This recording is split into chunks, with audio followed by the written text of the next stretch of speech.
जो जितने कहते हैं ना कि गोल्स होते हैं हम पूरे कर लेते हैं या उस प्रक्रिया के अंदर होते हैं। तो आज उसी टॉपिक पर मैं बात करने वाला हूँ, क्योंकि मैं भी उसी का एक हिस्सा था और वहीं से मैंने सीखा। तो मैं स्टार्ट करता हूँ अपनी पीपीटी के माध्यम से।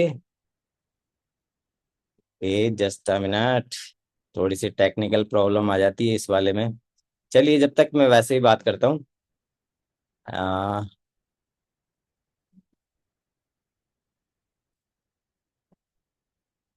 ओके, सभी को है ना वेलनेस लिविंग प्रोग्राम में जो आज हमारा है उसमें बहुत बहुत हार्दिक स्वागत है। और जस्ट आदित्य जी को मैंने इनवाइट किया है, क्योंकि वही हमारे इसको कर पाते हैं सही से। ओके, विजिबल है सर? Okay, thank you. तो आप सभी का स्वागत है वेलनेस लिविंग प्रोग्राम में। और आज जिस टॉपिक पर हम बात करने वाले थे कि भी 40+ के बाद में हमारे साथ में क्या क्या होता है। तो ये जो मेरी बिफोर एंड आफ्टर आप देख रहे हैं, तो ये 40+ के बाद का ही है।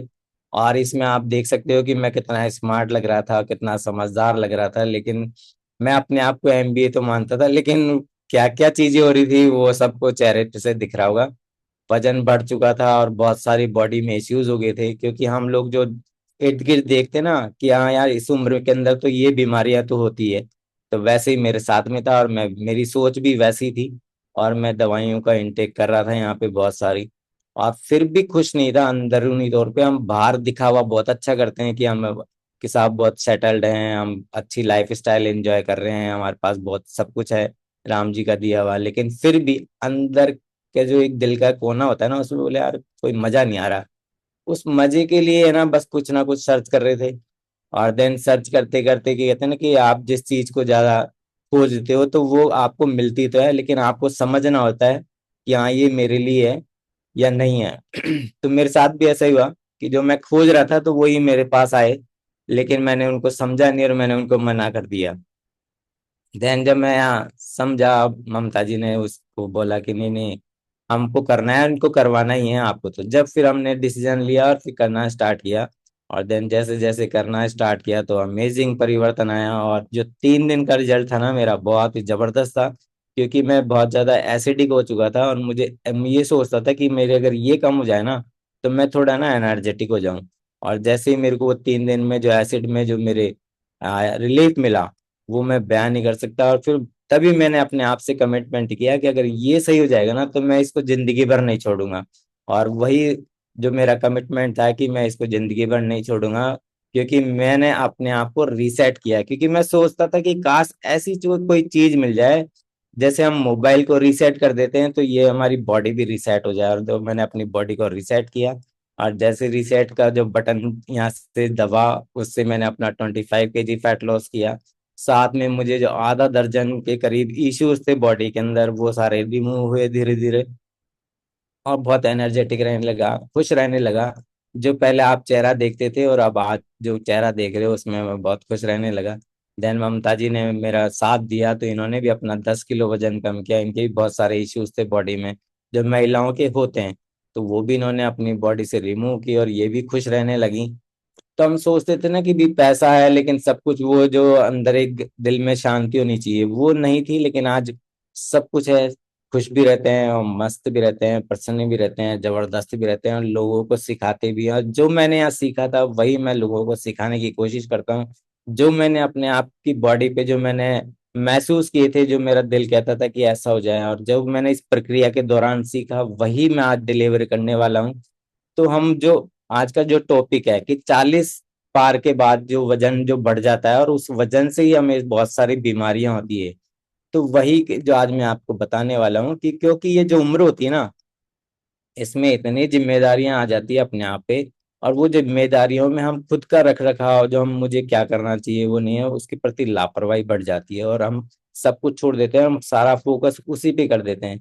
जबकि हमको यहाँ भरत सर बोलते हैं कि अपने प्रति भी जो है ना सेल्फिश होना चाहिए। तो हम अपने यहाँ लिए तो सोचते नहीं, और सोचते हैं कि इसका ये हो जाए, इसका ये हो जाए।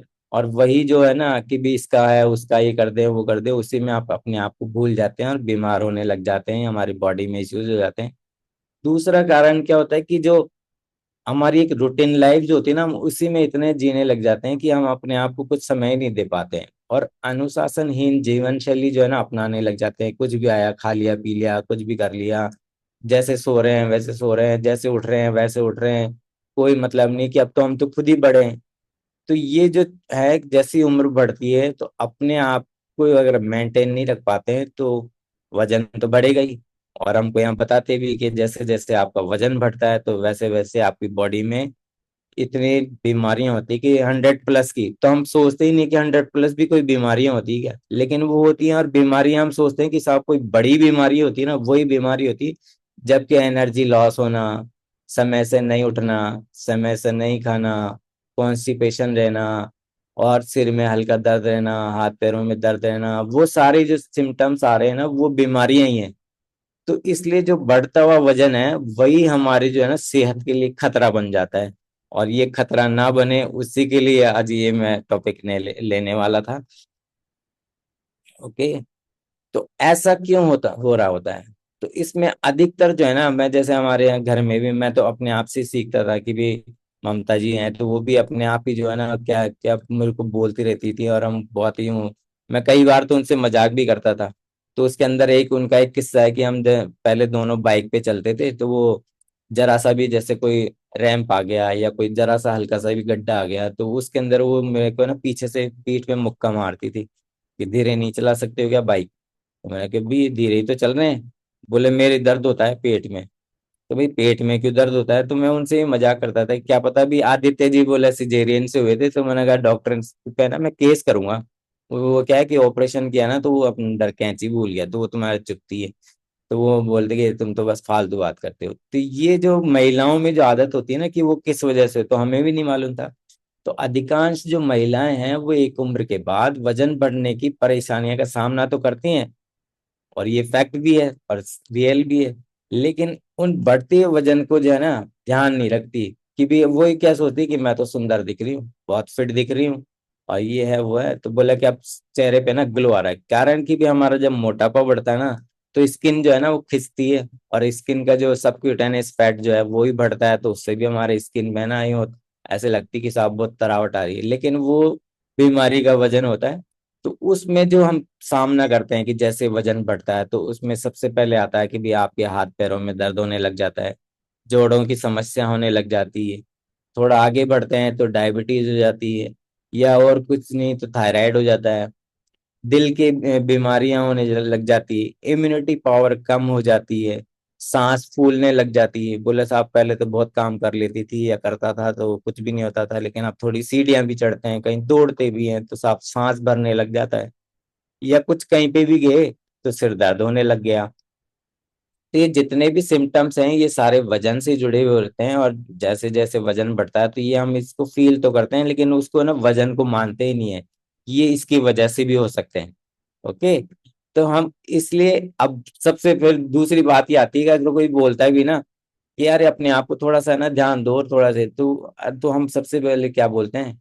अरे यार हमारे तो ना शरीर की कासट ही ऐसी है, हमारा तो हेल्थ का जो प्रोफाइल है ना वो ऐसा ही है, परिवार में ऐसा ही चल रहा है, फैमिली हिस्ट्री के बोल देंगे। हमारी तो माता जी भी ऐसी थी, हमारे दादाजी भी ऐसे थे, हमारी दादी जी भी ऐसी थी, तो मेरे ननियाल भी ऐसे ही थी। तो मेरे साथ में भी ये था कि जो मेरे पाँव, जो मेरी थाइस वगैरह जो थे, नीचे वाला हिस्सा बहुत ज्यादा भारी हुआ करता था। तो मैं सोचता था कि मेरी जो बॉडी है ना वो तो मदर को गई है। तो वो बोले इस वजह से ना मेरी भारी है, और ये मेरे ननियाल वाले भी सब मोटे मोटे हैं तो मैं भी मोटा हूँ। तो मैं भी उसका बहाना बनाता था।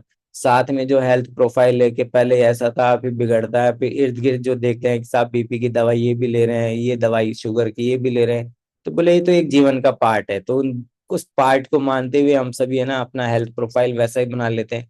लेकिन यहाँ आके जाने की भी, जैसे आपका बीएमआई है जो 23 से ज्यादा होता है, तो सबसे पहला जो आता है कि आप प्री डायबिटिक होते हैं, और ये जो खतरा होता है ये 40 गुना बढ़ जाता है जैसे आप 23 से ऊपर आपका बीएमआई आता है। तो जैसा कि अब बीएमआई की बात होती है तो साहब डायबिटीज की बात हुई, डायबिटीज की हुई तो आज जो भारत जो है ना उसमें 21.2 करोड़ जो लोग हैं वो डायबिटिक हो गए हैं।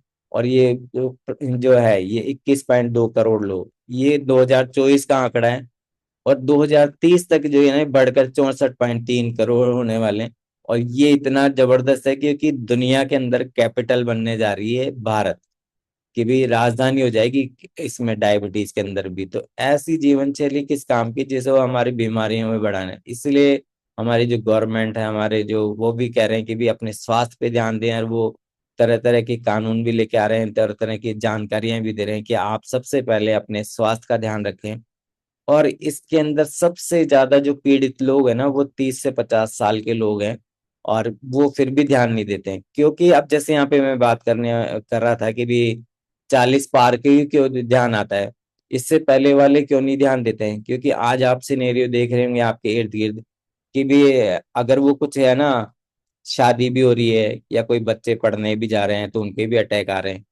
तो वो क्या सोचते हैं कि तो ये तो बच्चे हैं, तो सब खा सकते हैं, सब कुछ कर सकते हैं। या जो युवा है जिनकी शादियां हो रही है, तो बोला हम तो अभी जवान है, हम तो सब कुछ खाया पिया ना, वो खाया पिया वो सब हजम कर सकते हैं, हम तो भी अभी तो उम्र है हमारी तो खाने की। लेकिन वो हम क्या खा रहे हैं, कितना गलत खा रहे हैं, उसका इफेक्ट हमारी बॉडी के अंदर क्या हो रहा है, तो वो दिखता नहीं है। और वो एकदम से है ना रिफ्लेक्ट होती है, तो हमारे साथ में अटैक आ जाता है और वो खत्म हो जाते हैं। तो आज किसी भी युवा से पूछो ना, अगर उसका जरा सही वजन बढ़ रहा है तो बोले मैं तो फिट हूँ, मैं तो, मेरी तो एज ही क्या है अभी तो वो सीधा यही बोलता है, वो अपने पे ध्यान ही नहीं देता है। और जैसे वो 40 का होता है ना, जब उसको समझ में आता है कि हाँ यार वाकई में मुझे ना ये प्रॉब्लम हो गई है, और मुझे ना अपने शरीर को ध्यान में रखना है।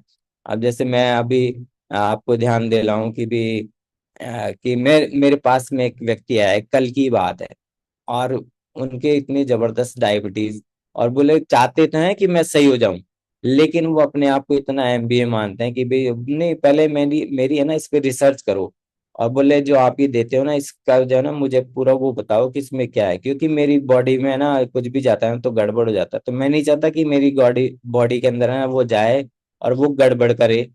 तो मैंने उनसे कहा कि भाई बॉडी में वो गया ही नहीं, उसके पहले ही आपके तो गड़बड़ हो गई, तो उसी को तो रीसेट करना है आपके। लेकिन वो तो मानने को ही तैयार नहीं थे। मैंने अभी आपके ना ऊपर वाले की कृपा नहीं है, इसलिए आप चिंता मत करो, आप जैसे खा रहे पी रहे हो वही आप करो, और जैसे आपकी जो दवाइयाँ दी जा रही है वो आप उसको इनटेक करते रहो। आपको लगता है कि हाँ मुझे अब जरूरत है आपकी, तो आप आना उस वक्त।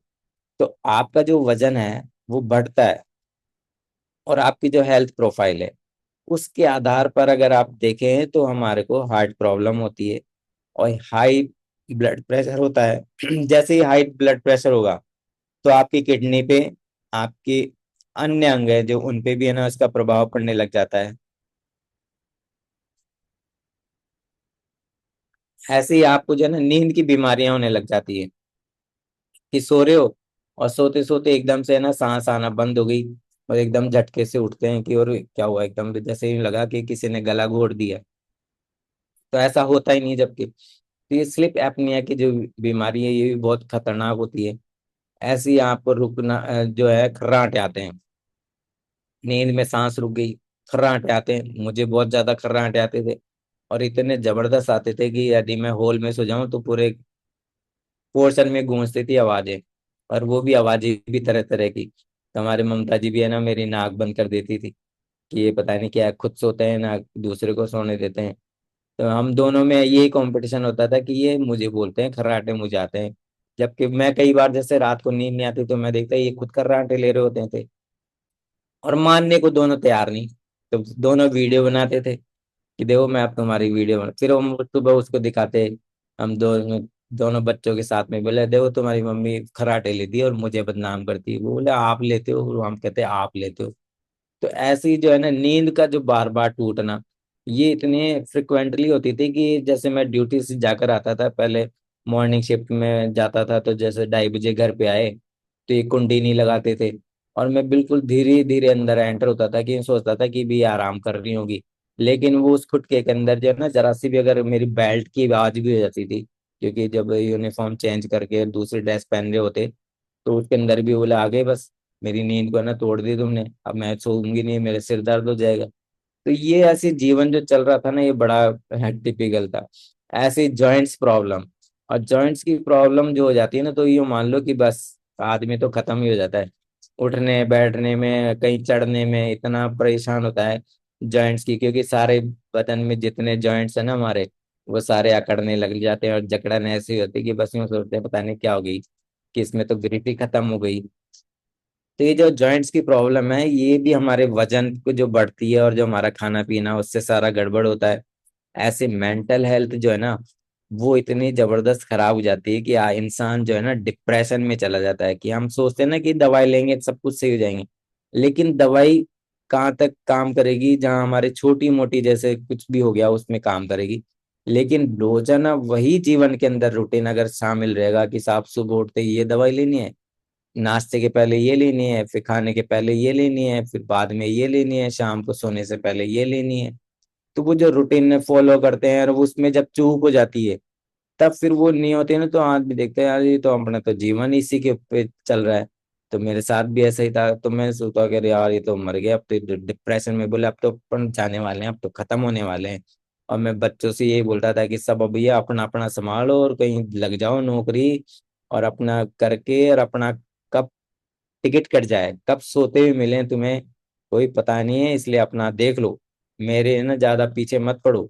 तुम ये कर लो, तुम वो कर लो, तुम पैसा बचाओ, तुम ऐसा करो, बस उनको ज्ञान ही बांटता रहता था और खुद पे कोई ध्यान ही नहीं देता था। जबकि तो जो डिप्रेशन में चला जाता है ना, तो बस वो आदमी अपने आप अंदर वो बयान तो कर नहीं सकता, क्योंकि अंदर ही अंदर वो सोचता है कि भाई मैं तो जाने वाला हूँ और इनको क्या बोलना। तो वो यही ज्ञान देता है कि तुम अपना देख लो, तुम ये देख लो, तुम्हारे ये काम है, बैंक के काम ये देख लो, कुछ सीखो, दुनिया में आए हो तो कल को कुछ तुम्हें करना पड़े। तो वो सारी जो डिप्रेशन वाला है ना, कई तो ऐसे होते हैं कि भी एकाकी हो जाते हैं, कई बोले अपने में खो जाते हैं। तो मैं उनको ज्ञान ही बांटता रहता था कि तुम ऐसा कर लो, वैसा कर लो। ऐसे लीवर की जितनी भी डिजीज प्रॉब्लम है, अब लीवर डिजीज के जैसे मैं बता दूं कि मेरे घर के अंदर ही मेरे जो बड़े भाई हैं, उन्होंने भी मेरे साथ में ज्वाइन किया था। जब मेरे पास में ये अपॉर्चुनिटी आई थी कि भी आप अपने आप को रीसेट कर सकते हो, तब उनको भी मैंने जब मुझे आराम आया ना, तो मैंने कहा यार आपके भी मेरे जैसे ही सिम्टम्स हैं। क्योंकि मैंने बताया ना कि आपकी जो फैमिली प्रोफाइल है और आपकी जो हिस्ट्री है और प्रोफाइल है, तो उनका प्रोफाइल और मेरा प्रोफाइल भी साथ में वैसा ही था। तो उन्होंने स्टार्ट किया, अपने आप को थोड़ा सा फिट किया। बाद में हमको ये बोला जाता है कि भी नहीं साहब आप है ना अपना वीडियो ऑन जरूर रखें, कसरत करते हैं जब, एक्सरसाइज करते हैं जब, और जब आपको इस क्लास में जरूर आना है। आज आपको इसकी क्लास की कीमत का मालूम चलेगा कि हमसे भी ये बोला जाता है, तो हम उनसे बोलते हैं कि भाई साहब आप है ना अपना कैमरा ऑन रखे करा करो जो भी एक्सरसाइज करते हो, और जो दूसरा वाला जो सेशन है जिसमें हमको जानकारियां देते हैं, तो आप इसको भी सुना करो। वो गवर्नमेंट में जो है स्कूल में काम करते थे और बहुत अच्छे पोस्ट पे भी थे, लेकिन अपने आप को वो भी एमबीए, अरे नहीं यार ये सब फालतू है, तुम पता नहीं मेरे पीछे क्यों पड़ जाते हो, ये करते हो, और इनसे क्या होता है, मैं तो ऐसे घूम के कम कर लूंगा। और उन्होंने जो कम हो रहे थे ना, उनकी जो प्रॉब्लम्स, उस पर ध्यान नहीं दिया और सब छोड़ छाड़ दिया। फिर बीच बीच के अंदर होते तो फिर भी मैं उनको बोलता रहता कि देखो मैं आपके सामने सही हो गया, मैं इतना उनको विश्वास दिलाता कि देख तूने मुझे देखा है और अब मेरे को देख रहा है, पहले भी देखा था और अब भी देख रहा है, कितना फर्क हो गया मेरे में, मैं कितना अपने आप में चेंजेस हो गया, एकदम रिवर्स हो गई मेरी एज वगैरह। तो वो पहले बोलते तू तो बड़ा भाई है मेरा, है ना, और मैं छोटा हूँ। बोले मेरे तो अभी भी ना रिश्ते अभी यूं बात करते हैं, स्कूल में जाता हूँ कि आपकी की है ना शादी हो गई है सर, अगर शादी नहीं हुई तो हमारे ये हैं वो है। तो वो जो बोलते थे, तो वो हमको ही लगता था कि यार ये पता नहीं समझ क्यों नहीं रहे हैं। और देन वो करते करते उनकी आज कंडीशन ये हो गई कि डॉक्टर ने उनका जवाब दे दिया और उनके आंतों के अंदर कैंसर हो गया। और डॉक्टर ने बोला कि ना तो इनकी कोई थेरेपी लगेगी, ना इनको कोई दवा दे सकते हैं, और बोला हम इतनी ज्यादा फैल गई है ये कि इनकी आंतों को हम काट भी नहीं सकते, इनको निकाल भी नहीं सकते, क्योंकि इसका जो इफेक्ट है ना इनके लीवर तक भी चला गया।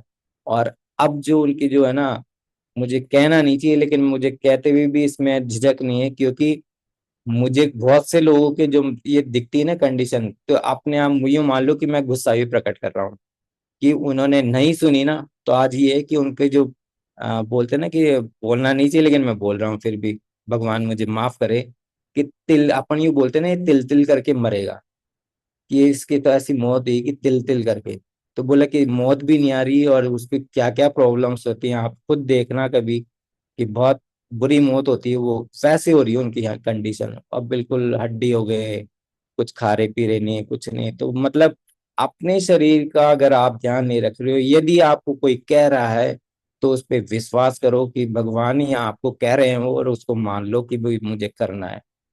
तो ये जो प्रॉब्लम है ये हो गई गॉल ब्लैडर की है, उन्होंने अपना गॉल ब्लैडर निकलवा दिया। और जब मैंने देखा तो मैंने कहा कि नहीं भैया, ये ना तुम्हारा कुछ भी खराब नहीं है, तुम्हारे ना गलत ऑपरेट कर दिया ये वाला।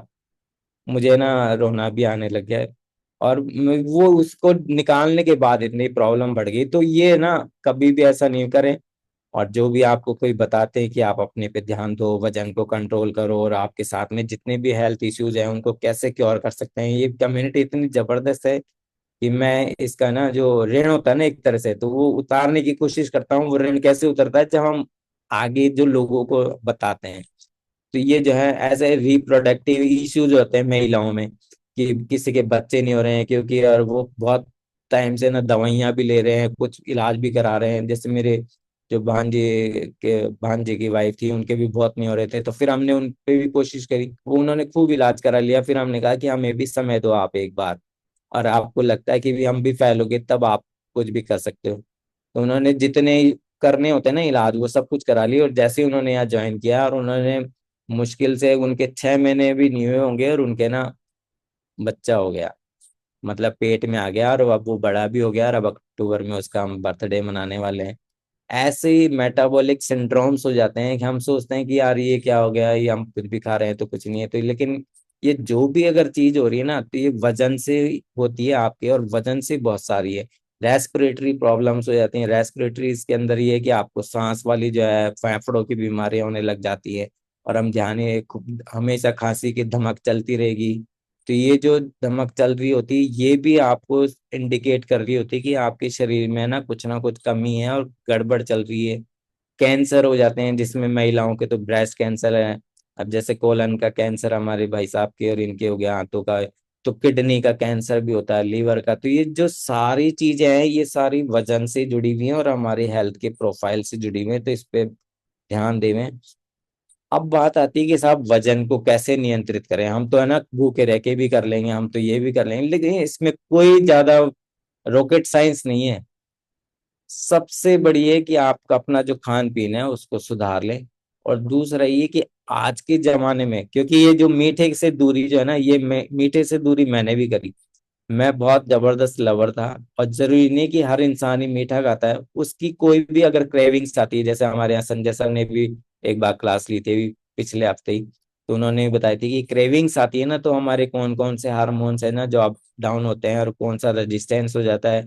और हम उसको खोजते हैं, कोई नमकीन में खोजता है, कोई मीठे में खोजता है। तो मैं मीठे में खोजता था एनर्जी को। तो मैं मीठा खाता था बहुत, और उस मीठे से ही मेरा वजन बढ़ता था, और उस मीठे से ही मुझे एसिडिक होती थी। तो मेरे को मालूम ही आने के बाद चला कि भी मीठे से एसिड बनती है, या तीखा खाने से भी एसिड बनता है। तो मीठा अगर कोई खाते हैं तो मीठा ज्यादा नहीं खाएं, दूरी कर लें उससे। और 40 के बाद में तो मतलब शुगर में जो है ना कट करने लग जाएं। इतना ही खाएं कि हाँ हमारा काम चल जाए। अभी जैसे कि भी मैं 2-3 दिन पहले की बात बता दूं कि मैं कहीं हम गए थे, और हमने वहाँ थोड़ा सा मीठा इंटेक ज्यादा कर लिया, कि स्वाद ही स्वाद में कर जाते हैं। बोले यार अब तो अपन बिल्कुल, लेकिन उसका इफेक्ट अभी भी बॉडी पे आता है। जैसे अगर आप ज्यादा चीज खा लोगे ना, तो आप दूसरे दिन जैसे वर्कआउट करोगे ना, तो अपने आप को लेथार्जिक महसूस करोगे, और थोड़ा मेटाबॉलिज्म जो है ना वो स्लो डाउन हो जाता है, क्योंकि हमारा मेटाबॉलिज्म की जो है ना स्पीड को बिल्कुल ब्रेक लगा देता है ये। तो मीठे से दूरी रखें। और जैसे आप मीठे से दूरी करोगे ना, आपके अंदर बॉडी के अंदर क्या क्या परिवर्तन आएंगे, आप खुद उसको है ना महसूस करेंगे। कि आपकी स्किन ज्यादा ग्लो करने लग जाएगी, आपकी जो स्किन की जो थिकनेस है वो कम होने लग जाएगी।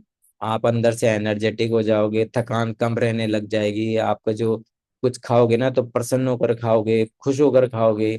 और जैसे अगर आपने मीठा खा लिया, बोलते हैं ना कि साहब हमारे खाने के बाद तो कुछ तो मीठा होना ही चाहिए साहब, ये तो खाना ही चाहिए। तो वो मीठा खाना ही नहीं चाहिए, क्योंकि हमको खाने में ही इतना मीठा मिल जाता है कि हमारी शारीरिक पूर्ति तो वहीं से हो जाती है। दूसरा जो सबसे बड़ा कारण है आज के जमाने में, स्ट्रेस। आज चाहे बच्चे को ले लो, चाहे युवा को ले लो, चाहे अधेड़ को ले लो, चाहे जो उम्र से जो ज्यादा हो गए, वृद्ध हो गए, उनको ले लो, सबके जीवन में स्ट्रेस इतना जबरदस्त है। और ये स्ट्रेस जो है ना शारीरिक भी हो सकता है, मानसिक भी हो सकता है, और आर्थिक भी हो सकता है। क्योंकि आर्थिक रूप पे देखते हैं तो वो देखते हैं आज हम सब अपने पे तो वर्क करते नहीं है, सामने वाले को बोले यार सामने वाले के पास बहुत पैसा है, मेरे पास तो है नहीं, भगवान में उसको दे देता है या उससे ले लेता है। तो वो उस पे ही है ना वो स्ट्रेस, वो ये नहीं सोचता कि मुझे अगर कुछ करना है तो मुझे काम करना चाहिए। ऐसी शारीरिक तौर पे कि यार ये तो फिट है, मैं नहीं फिट हूँ, और अपने आप को ये शो करते रहते हैं कि नहीं मैं तो बिल्कुल फिट हूँ। तो ये भी हो सकता है। मानसिक तौर पे कि अंदर से चिढ़ते रहते हैं और दूसरों को देख के दुख होते रहते हैं, दुखी होते रहते हैं। तो दुखी ना हो, और ये सोचे कि भी ये भी जैसे खुश है, वैसे जैसे ये फिट है वैसे मैं भी करूं। और जैसे अगर इनकी आर्थिक स्थिति सही है तो बढ़िया है ना। अगर किसी व्यक्ति की आर्थिक स्थिति अच्छी है तो बोले बुरे वक्त में हम उसके साथ में रहेंगे, कम से कम हमारे काम तो आएगा, ये सोच ले। ऐसे ही कि वजन जैसे ही बढ़ता है ना तो जिम्मेदारियां जितनी आती हैं उसी की वजह से वजन बढ़ता है। और ये जितने स्ट्रेस हैं अभी, जो चिंता आती है हमारी, जैसे कई लोगों को होते हैं कि साहब ये सब कुछ भी हम तो बैलेंस पे कर रहे हैं लेकिन फिर भी स्ट्रेस है। जैसे हम फिट लोग हैं उनके भी स्ट्रेस, ये तो एक जीवन का पार्ट है। तो वो लेकिन उस पे इतना फोकस नहीं करना है कि आपके वो है ना शरीर ही खराब करने लग जाए। तो इसलिए आपको चिंता करनी तो है, लेकिन इतनी भी नहीं करनी कि अपना रख रखाव भूल जाए। अब जैसे महिलाओं की है या जैसे वो, तो उनकी बच्चों की पढ़ाई में बहुत ज्यादा स्ट्रेस रखेंगे, ये पढ़ता नहीं है, पता नहीं क्या होगा, ये बड़ा होके करेगा क्या। या फिर अगर बड़े हो गए तो अगर उनकी कोई भाई नौकरी नहीं लग रही तो बोले इनकी नौकरी के लग जाए, कहीं इनकी भाग दौड़ करने लग जाएंगे। और इस जितनी है जो है ना इनकी पढ़ाई लिखाई, इनकी नौकरी और जो जो कुछ होना है, वो इतना फोकस कर देते हैं कि बस मैं जो नहीं बना ना वो ये बन जाए। अपने जो सपने हैं ना वो उन पे लादना स्टार्ट कर देते हैं। तो कभी भी अपने सपनों को उन पे ना लादे, और जो वो करना है वो, जो भगवान ने उनका रास्ता सब कुछ तय कर रखा है, तो वो अपने आप वहीं पहुंचेंगे जहां उनको पहुंचना है। हम केवल उनको एक माध्यम है कि भी हाँ ये पढ़ ले, ये जहाँ पहुंचना है वो अपने आप पहुंचेगा। ज्यादा स्ट्रेस ना लें और अपनी देखभाल करें, क्योंकि और हम इसी में भूल जाते हैं। और नतीजे के तौर पे वजन बढ़ने लग जाता है, एंजाइम्स का उतार चढ़ाव इतना ज्यादा होने लग जाता है जैसे स्ट्रेस आता है। और हम ये भूल जाते हैं कि मेरे शरीर में प्रोटीन कितना होना चाहिए, फैट कितना डाइजेशन होना चाहिए। ये सारी जो शरीर में अस्थिरताएं होती है ना, ये सारी इस वजन की बढ़ने से ही होती है। जैसे हम 40 के पार होते हैं तो व्यायाम नहीं करते हैं, पर्याप्त मात्रा में पानी नहीं पीते हैं, कोई भी जो है न्यूट्रिशन फूड नहीं लेते हैं, उसी की वजह से ना ये हमारे सारे इश्यूज होने लग जाते हैं। तो आप यदि अपने वजन को कम करते हो और लक्ष्य तक पहुंचते हो तो जितने भी जो मैंने पूर्व में जितनी बीमारियां बताई थी, जितने उदाहरण दिए हैं, उनसे आप क्योर हो सकते हो और बहुत अच्छे हो सकते हो। तो अब बात आती है कि साहब आपने इतने तो चीजें बता दी लेकिन वजन होना कितना चाहिए। तो हमने सभी ने बीएमआई टेस्ट कराया हुआ है, और ये सभी को मालूम है कि व्यक्ति की लंबाई और उसकी एज के अकॉर्डिंग जो है ना उसका वजन होता है। तो 40 के पार का जो वजन है ना हमारा 55 से 60 किलो, यदि वो अच्छी उनकी है हाइट है तो इससे ज्यादा भी हो सकता है, 72 किलो भी हो सकता है। तो महिलाओं में तो 55 से 60 ही होना चाहिए। और बढ़े हुए वजन को नियंत्रित करने के लिए आपकी सेहत को ठीक करना है तो वो कैसे कि भी आप, जैसे कई बार बोलते हैं कि साहब मेरे तो घुटनों में प्रॉब्लम है, तो वही व्यायाम मत करो, थोड़ा सा टहलो। जब थोड़ी स्ट्रेंथ आने लग जाए तब आप कोई काम करो। ऐसे वजन कम करने के लिए कार्डियो का जोर दिया जाता है, वो नहीं होता है तो भी जॉगिंग करें, हल्की ब्रिक्स वॉक करें, जुम्बा करें, योग करें, सूर्य नमस्कार करें। ओके। तो जब ये चीजें करने लगेंगे तो ये, और साथ में आपका खान पान। अब जैसे सबसे बड़ी बात आती है खान पान, तो मैंने अपना जो खान पान जो सुधारा ना उसके अंदर हम जो फॉलो किया, उसमें ये होता था कि नाश्ते में कि दलिया ले सकते हो, ओट्स ले सकते हो, स्प्राउट्स ले सकते हो। अगर इस पे अगर चलते हैं ना तो हमारा जो वजन है ना इतनी जल्दी कट जाएगा शरीर से, और फिट रहने होने लग जाएंगे। और फिर आपको जो भी बंद किए है ना आपके कोचेज ने, वो आप सब स्टार्ट कर सकते हो, उनके उनकी देख रेख में, उनके कहने में चलना है आपको। ऐसे दोपहर में जो है ना सलाद लेना है, छाछ लेना है, दही लेना है, सब्जी लेनी है, चपाती लेनी है। और दोपहर का खाना जो है ना 2 बजे से पहले करना है। 2 बजे के बाद अगर हो जाता है तो नहीं करना है, नहीं तो फिर उसका फॉर्म चेंज हो जाता है और आपकी बॉडी में वापस वेट बढ़ने लग जाएगा। ऐसे ही जो रात का भोजन करते हैं तो उसमें कार्बोहाइड्रेट्स की मात्रा जो है वो कम करें, क्योंकि हम यहाँ रात को बहुत ज्यादा कार्बोहाइड्रेट्स खाते हैं और दबा के खाते हैं। इसमें प्रोटीन की मात्रा होनी चाहिए। प्रोटीन भी कौन सा होना चाहिए, जो हमारे कम्युनिटी में मिलता है वही होना चाहिए। बाहर का हम उसमें मैं तो बोलता ही नहीं कि भी बाहर का कोई लो। और ऐसे ही आपको जो कार्ब्स लेते हैं, हम अगर कार्बोहाइड्रेट्स खा रहे हैं तो उसमें आलू, मैदा, अरबी, चावल, चीकू, अंगूर, केला, ये बिल्कुल मैं बंद कर देता हूँ उनका, कि आपको ये नहीं लेने हैं। ये कब लेने हैं ये आपको बताया जाएगा। ऐसे कॉम्प्लेक्स कार्ब पे मैं ज्यादा जोर देता हूँ यहाँ पे, तो उसमें साबुत अनाज आपको शामिल करने हैं, ओट्स शामिल करने हैं, दालें हैं, चने हैं, राजमा है, ब्राउन राइस है, इनको सबको शामिल करना है अपने कॉम्प्लेक्स कार्ब्स में। सिंपल कार्ब्स आपको कट करना है और कॉम्प्लेक्स कार्ब्स लेने हैं। और फलों में केला है, कीवी है, तरबूज है, चकुंदर है, हरी सब्जियां हैं, डार्क चॉकलेट्स है, वो भी बहुत ज्यादा नहीं, एक जो उसका कौन आता है वो आप ले सकते हो, क्योंकि ये थोड़ी सी मदद करता है, तो हम वो भी बताते हैं इसमें। दूस जो लास्ट में फाइबर रिच जो फूड है ना, वो शामिल करना है इसमें आपको खाने के अंदर। जब फाइबर रिच फूड अगर शामिल करते हो तो आपका जो पेट है ना वो सफा, तो सब रोग दफा हो जाते हैं। और इतनी मेहनत नहीं है, और जो ये बताया ये तो फॉलो करना ही है। साथ में जो आपको सुबह का जाना नाश्ता जो है ना, राजा का जैसा होना चाहिए जो आपका खाना। तो जो राजा का खाना होता है ना, वो ये वाला होता है। तो मैं इसी को फॉलो कर रहा हूँ, और उसी इसी का नतीजा है कि ये मेरे भी जो बॉडी में जो परिवर्तन हुए हैं, जो मेरी सोच में हुए हैं, जो मेरी मानसिक स्थिति, आर्थिक स्थिति और शारीरिक स्थिति में चेंजेस हुए हैं, वो सब इसी की देन है। तो ये मैं इनको ये नहीं बोलता कि साहब ये न्यूट्रिशन है, मैं इनको हमेशा ही बोलता हूँ ये अमृत है। जिन्होंने इसका अगर सुबह उठ के अगर पान कर लिया ना, तो उसका जीवन तो मस्त होने वाला है, स्वस्थ होने वाला है और जबरदस्त होने वाला है।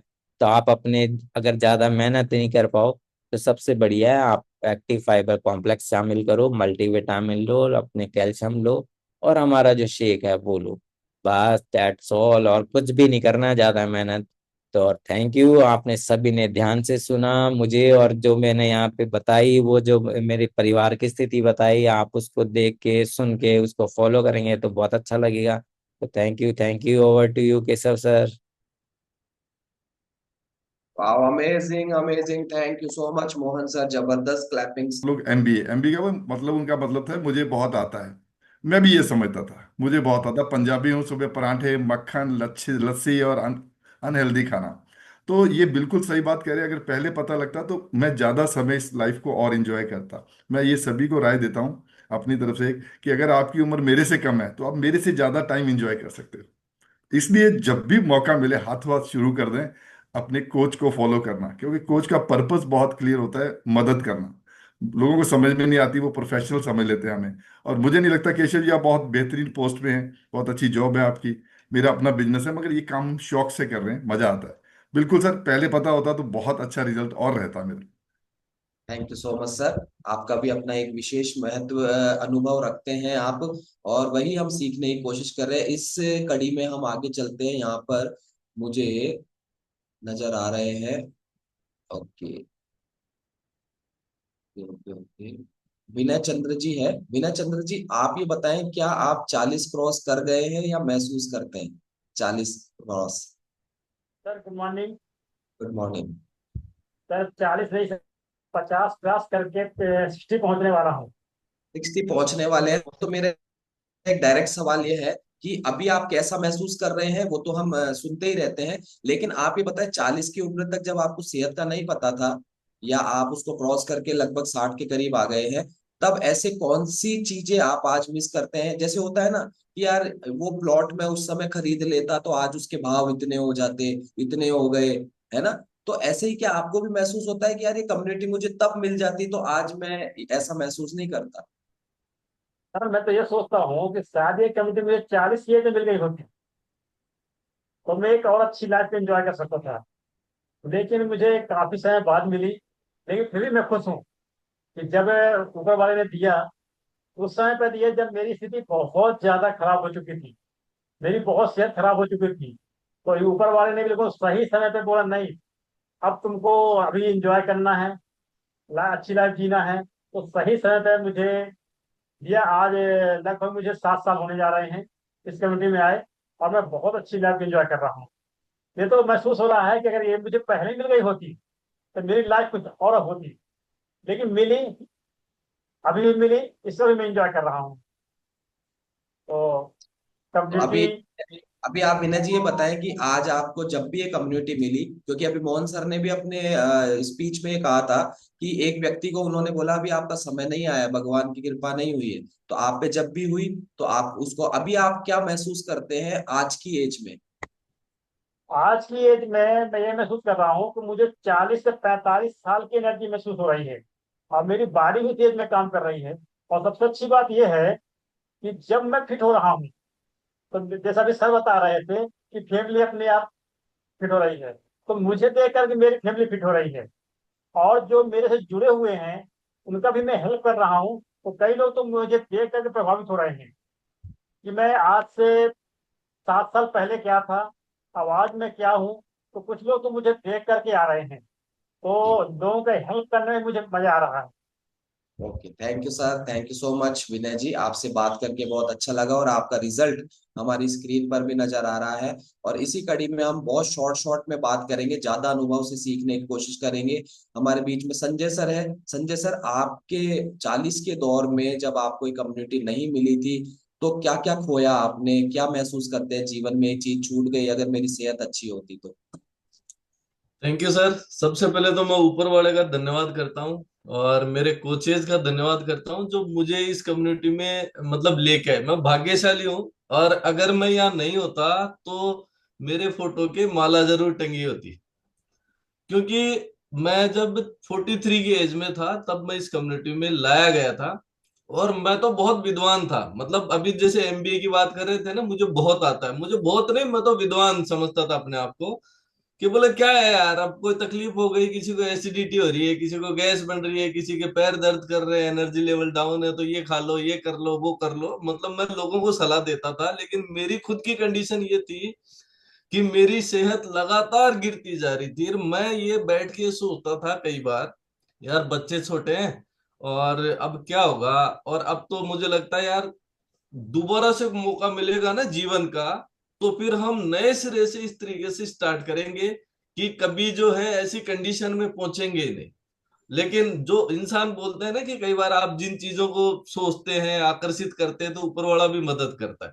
तो मेरे कोच जो है मेरे को बार बार पुश कर रहे थे कि आ जाओ, देखो मैं फिट हो गया, मैं फिट हो गया। तो मैं इधर से सुनता था, इधर से निकाल देता था कि भाई 2 कान इसीलिए तो दिए कि एक कान से सुनो, दूसरे से निकाल दो। तो उनको 1.5 साल तक चक्कर कटवाए मैं। अब आप सोचिए कि मतलब उनका भी धैर्य था, वो बार बार जब भी मिलते बोलते। और एक बार कोई ट्रेनिंग में गया तो उधर जाके समझ में आया कि यार ये तो अमेजिंग है, यहाँ तो लोगों के जीवन बदल रहे हैं। और जब मैंने अप्लाई किया खुद के ऊपर, तो रियली मैं आपको बता रहा हूँ कि जीवन कंप्लीटली चेंज हो गया। कंप्लीटली चेंज हो गया। जो कुछ फिजिकल कंडीशंस खराब थी उनमें तो रिलीफ आया ही आया, साथ ही साथ मेरा माइंड सेट चेंज हो गया, मेरा थॉट प्रोसेस कंप्लीटली बदल गया है। और अब मुझे लगता है कि जीवन को हम अब एंजॉय करना स्टार्ट करें। अभी मैं 49 कंप्लीट करके 50 में रन कर रहा हूँ। बहुत बहुत बधाई हो संजय सर। और ये आपका जो ट्रांसफॉर्मेशन है वो कोई बोल देता है, कोई नहीं बोलता, लेकिन देखते ही बनता है जो बदलाव आपने अपने जीवन में और आपने अपने शरीर में किए हैं। और ये मेहनत का ही परिणाम होता है कि लोग, व्यक्ति हमसे प्रभावित होते हैं। आई थिंक आपका रिजल्ट भी स्क्रीन पर शेयर होने वाला है। यस, ये बदलाव किसी से छुपा नहीं है, कोई मना नहीं कर सकता, कोई इसको गलत क्लेम नहीं कर सकता, क्योंकि जो दिख रहा है वही हम व्यक्ति मानता है और उस पर विश्वास करता है। तो thank you so much Sanjay sir, आपसे बात करके अच्छा लगा। और थैंक यू। नेक्स्ट हम एक इसी तरीके का अनुभव हम आज पूछने का एक हम बात करेंगे। गायत्री जी है। गायत्री जी, व्यक्तिगत रूप से आपको जानता हूं, आप ये बताएं, अगर आपकी जो सेहत है, हाँ नमस्कार, आपकी जो सेहत है, 40 की उम्र के बाद आपकी सेहत बिगड़ी, क्योंकि मुझे व्यक्तिगत रूप से पता है। तो आप ये बताएं, अगर 40 के उम्र के बाद आपको सेहत की जानकारी होती, आपको सेहत का महत्व पता होता, या फिर ये कम्युनिटी आपको 40 में मिल जाती, तो आपने जीवन में एक बहुत बड़ी चीज खोई है, ऐसा मुझे पता है। वो आपके साथ नहीं होता, तो केवल आप उस चीज का हमें बता सकते हैं, आपने क्या खोया जब आपकी सेहत खराब हो गई? राधे राधे सर। राधे राधे। सर मेरी सेहत खराब हुई तो मैं सबसे पहले तो यही खो दी कि मैं मेरी बेटी का कन्यादान नहीं ले सकी सर।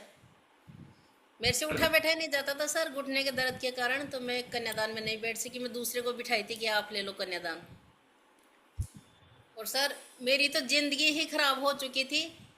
आज सर मैं बहुत इंजॉय करती हूँ, और मैं बहुत हेल्दी रहती हूँ और बहुत सही हूँ सर मैं। और सर मैं साथ साथ सर को भी लैंड पे लिए। अच्छा, आपके जो हस्बैंड है, हाँ उनको भी सेहत के बारे में आपने जानकारी दी और आज वो भी एंजॉय कर रहे हैं सेहत को। हाँ तो सर। गायत्री जी, आप ये बताएं कि एक कन्यादान लेना किसी भी माँ बाप के लिए एक सपना ही नहीं, बल्कि उनका एक अधिकार भी होता है। और जब आपको मालूम चला कि आपकी बेटी का क्योंकि ये तो एक सर्वविदित होता है कि बेटी की शादी है तो माँ बाप कन्यादान लेते हैं।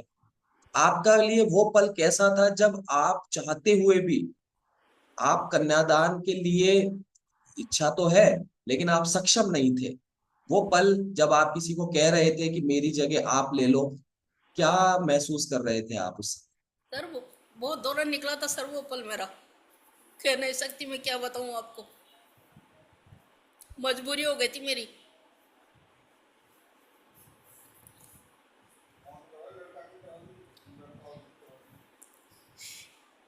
जी, क्योंकि ये जो पल, क्योंकि मुझे व्यक्तिगत रूप से पता है कि गायत्री जी के साथ जो ऐसी सिचुएशंस, तो उसमें भावुकता आना, ये क्योंकि पुरानी चीजों को हम याद करते हैं तो स्वाभाविक होता है। तो गायत्री जी, आप ये बताएं, जब आपने इस क्लब कम्युनिटी को ज्वाइन कर लिया, तो जो कारण से आप उस समय कन्यादान नहीं ले पाए थे, क्या कारण वो आज भी मौजूद है आपके शरीर में? नहीं सर, आज तो मैं उस टाइम तो मैं खड़ी खड़ी नहाती थी सर, खड़ी खड़ी खाली खाना बनाती थी मैं, बैठ हमारे बर्तन मांजने का वो सिंक लगा हुआ नहीं था सर, बाहर मांजते थे टंकी के पास, तो बर्तन नहीं मलते थे सर, झाड़ू नहीं करता था मेरे से, यही करते थे घर वाले ही। पहले बेटियां करती थी, फिर वो चले गई थी, तो फिर दोनों बाप बेटे करते थे सर। 3-3 दिन तक बर्तन नहीं मांजे, शाम को मांजेंगे सुबह मांजेंगे। बहुत हालत खराब थी सर, मैं लुक होती थी बर्तनों को, कोई बोरी से कट्टे से ऐसे ढकती थी मैं, कोई आएगा तो क्या बोलेगा, लेकिन मेरे से नहीं होता था सर, बिल्कुल भी काम नहीं होता था सर। आज मैं सब काम कर लेती हूँ, मैं नीचे बैठ के खाना खा लेती हूँ, मैं नीचे बैठ के वर्कआउट कर लेती हूँ सर। आपके सामने की बात है, मैं खड़ी खड़ी भी नहीं, मैं पहले खड़ी भी नहीं हुई थी सर, मैं बैठी बैठी 8 दिन तक बेड पे ही वर्कआउट करी थी मैं, बैठी बैठी खाली हाथों हाथों की। उसके बाद में सर मैं 8 दिन बाद में खड़ी हो गई थी, और सर 15 दिन बाद में मैं धीरे धीरे करने लग गई थी। 15 दिन बाद में मेरी एडियो का दर्द खत्म हो गया था सर। जिस दिन तो मैं एडियो का दर्द नहीं बताई थी, मैं ऐसे बोली थी मेरे घुटनों में दर्द है, लेकिन मेरे 15 दिन बाद में एडियो का दर्द खत्म हो गया था। तो अभी आप जिस घुटनों के दर्द की वजह से बेटी के कन्यादान में बैठ नहीं पाए थे, अभी आपका रिजल्ट भी हमारे सामने, तो अभी आप बैठ पाते हैं? बिल्कुल सर, नीचे बैठ जाती हूँ आराम से पलकती मार के सर, 8 साल से पलकती मारी हूँ मैं, 8 साल आठ बाद में। 8 साल बाद आप पालती मार के बैठे हैं? हाँ सर, तो अब नीचे बैठ के खाना खा लेती हूँ मैं पंगत में आराम से। तो अभी आपको ऐतराज नहीं हो तो आप बैठ के दिखा सकते हैं? बिल्कुल सर बिल्कुल।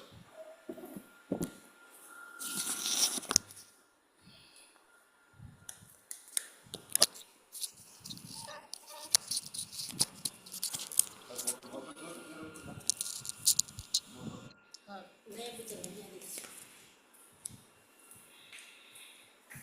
सर दिख रही हो आपको? हाँ, बिल्कुल दिख रहे हैं। ये लो सर, पलकती मार ली सर आराम से सर। क्या मैं बात! अब अंगूठे पकड़ के, मोहन जी सर बताते थे कभी अंगूठे पकड़ के उठना, ये देखो क्या सर, बात! आराम से सर। और सर देख लेना अब आप, ये लो सर पीछे चले गई। क्या बात है, जबरदस्त क्लैपिंग करेंगे। ये जो बैठे हैं ना, आप ये देखिए, एक बार विचार करके देखिए, ये महिला गायत्री जी, अगर ऐसा बैठक, ऐसा घुटने मोड़कर बैठना, और अगर उस समय बैठ पा रही होती तो शायद ये अपने बच्ची का कन्यादान खुद अपने हाथ से ले रही होती। ये बदलाव है, ये चमत्कार है उन लोगों के लिए जो अभी कम्युनिटी के बाहर से केवल देख रहे हैं हमें, केवल विचार कर रहे हैं इसमें क्या है, सीढ़ियाँ इसमें भी क्या नहीं चढ़ती थी हुआ है। सर मैं, सीढ़ियाँ नहीं चढ़ पाती थी। और सर गिरिराज जी के जाती हूँ मैं हर महीने, 11 साल हो गए मेरे को बराबर जाते हुए, लेकिन मैं रिक्शा में जाती थी और मानसी गंगा जाके उतरती थी, मानसी गंगा से नहा के और मंदिर आना मुश्किल हो जाता था मेरा सर। अब सर अभी मैं पैदल जाते हैं आप? सर पैदल चलती हूँ, लेकिन पूरी परिक्रमा सर, झूठ नहीं बोलती मैं, पूरी परिक्रमा नहीं लगा के आते हैं सर को, इनको टाइम नहीं रहता है, टाइम की वजह से हम रिक्शा में लगा के आते हैं, लेकिन फिर भी कम से कम 2-3 किलोमीटर चल के आते हैं, 3-4 किलोमीटर। और सर गायत्री जी। जी। 24 तारीख आएगी भैया दूज के दूसरे दिन, 24 तारीख को हम पैदल परिक्रमा लगाने के लिए जाएंगे सर, आप भी चलना हमारे साथ, डीजे से परिक्रमा लगाएंगे गिरिराज जी के। बहुत बहुत सब सब शुभकामनाएं। सब चलना मेरे साथ, कंपनी वाले डीजे से परिक्रमा लगाएंगे, वहीं पे प्रसादी होएगी सर, चलिए, बहुत पैदल बहुत लगाएंगे।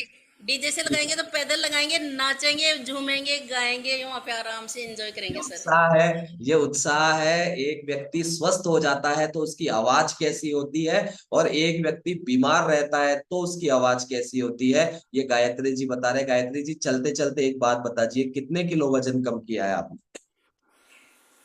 सर 25 किलो कम कर लिया मैं वजन। जबरदस्त क्लैपिंग करेंगे। 25 किलो अभी थोड़ा वजन। और करना है, थोड़ा और करूंगी। बहुत बहुत शुभकामनाएं। Thank you so much Gayatri ji, बहुत बहुत बधाई हो आपको।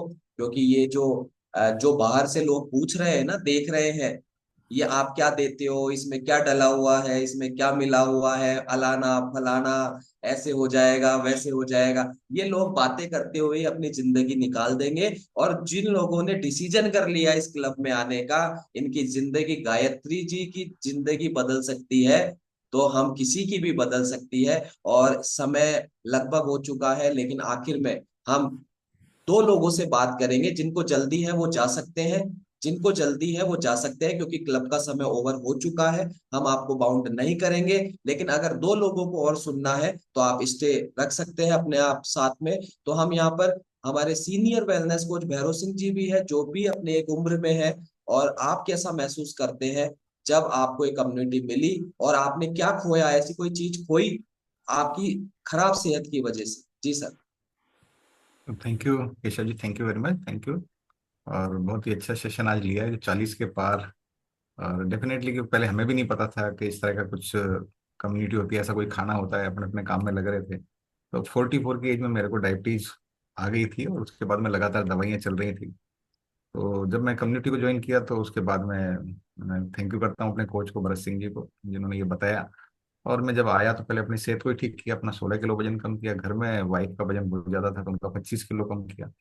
और जब ये लाइफ स्टाइल को ठीक किया, उसके बाद मैं पिछले 7.5 साल से मैं एक कोई भी मेरी मेडिसिन नहीं चल रही है। अब जबकि एज मेरी 62 के आसपास, 62 में चल रही है, 61 पूरी हो गई है। सो एक अच्छा मेडिसिन फ्री लाइफ में जी रहा हूँ, बहुत अच्छा लगता है। इस तरह की सेहत तो मैं तो चाहता हूँ सभी की ऐसी सेहत रहे, हर परिवार की रहे। तो जितने भी कोच हैं उसको बताएं लोगों को, और हम कम्युनिटी में बुलाएं, क्योंकि बिना कम्युनिटी के लोगों को पता भी नहीं है, और मेरे को भी नहीं पता था। सो इस कम्युनिटी के माध्यम से जब हम रोज क्लब को ज्वाइन करते हैं, सुनते हैं कि एक दूसरे का रिजल्ट, तो बड़ा अमेजिंग लगता है। और गायत्री जी का तो बहुत ही अमेजिंग रिजल्ट था। और क्योंकि पहले मेरा भी वजन बढ़ रहा था, पता भी नहीं था कि भाई ऐसे वजन भी कोई समस्या है, लेकिन दवाइयों के बारे में ये था कि भाई चलो लेते रहते हैं। तो लेकिन बहुत अच्छा लगता है जब इस कम्युनिटी में आके, और पूरी फैमिली को फिट किया। सो मैं तो चाहूँगा, so thank you Keshav ji, thank you बहुत सो अच्छा मच लगता सर, है, थैंक यू। क्योंकि आपका भी रिजल्ट हम सभी को प्रभावित करता है कि किस तरीके से व्यक्ति किसी भी उम्र के, जैसे सीखने की कोई उम्र नहीं होती है ना, वैसे सेहत की भी कोई उम्र नहीं होती। लोग कह तो देते हैं बड़े आराम से, आधी तो निकल गई, आधी और निकल जाएगी, क्या करना है, तुम लोग ध्यान दो अपनी सेहत का, हम तो खूब खाए पिए हैं, हमने तो खूब माल खाया है, ऐसी बातें करके वो सेहत को टालने की कोशिश करते हैं। तो शिव सिंह जी साहब और उत्साहित नजर आते हैं। तो शिव सिंह जी, आपने खराब सेहत की वजह से क्या कोई अपने जीवन में कोई चीज मिस करी है, कुछ चीज खोई है आपने? Thank you sir. मैं इस कम्युनिटी में जब आया उस समय उम्र 54 साल थी, और अब 62 साल है। इस कम्युनिटी में आया तो करीब आधा दर्जन हेल्थ इश्यूज थे, सब रिमूव हो गए, और आज मेडिसिन फ्री लाइफ जी रहा हूँ, डॉक्टर फ्री लाइफ जी रहा हूँ। और 62 साल की उम्र में 45 से 50 का महसूस कर रहा हूँ। और इसके लिए मैं एक ही लाइन बोलूंगा, मैं सिंगर हूं तो एक लाइन गाऊंगा मैं इस कम्युनिटी के लिए, कि अगर मैं इससे पहले आता, 54 साल से पहले 44 में आता, तो बात क्या होती। उसके लिए क्या बताया कवि ने, मेरी जिंदगी में आते, मेरी जिंदगी में आते, तो कुछ और बात होती, कुछ और बात होती, ये जीवन भी सुधर जाता, ये जीवन भी सुधर जाता, तो कुछ और बात होती, कुछ और बात होती। अगर 44 में आता तो कुछ और बात होती, कुछ और बात होती। लेकिन आज भी 45-50 का महसूस करता हूँ। वो जोश है, वो जुनून है, वो जज्बा है, वो सारी इस कम्युनिटी का कमाल है। Thank you sir, thank you. Thank you so much sir. और सिंगर्स जितने भी होते हैं उनकी खास बात होती है, वो घर में अगर कुछ काम भी बताना हो वो गा के ही बताते होंगे शायद, है ना, कि दूध गरम कर दो, भूख लग रही है, ऐसा ऐसा होता है क्या सर आपके साथ? गा के ही बोलते हैं आप? तो अनुभव भी जो है सर अपना गा के ही बताते हैं। तो थैंक यू सो मच। और बातें हम बहुत करना चाहते हैं लेकिन समय अभाव हमें रोकता है, हमें पाबंद करता है। फिर भी मैं क्लब मैनेजमेंट को थैंक यू करता हूँ, उन्होंने हमें 10 मिनट 15 मिनट का समय और दिया, इसके लिए थैंक यू सो मच। और अमेजिंग आज के सेशन के लिए मोहन सर के लिए अगेन हम क्लैपिंग करेंगे।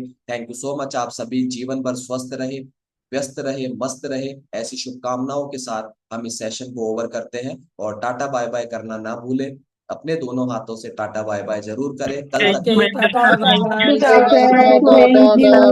Thank you, sir. Thank you, Michael. Thank you, my community. धन्यवाद।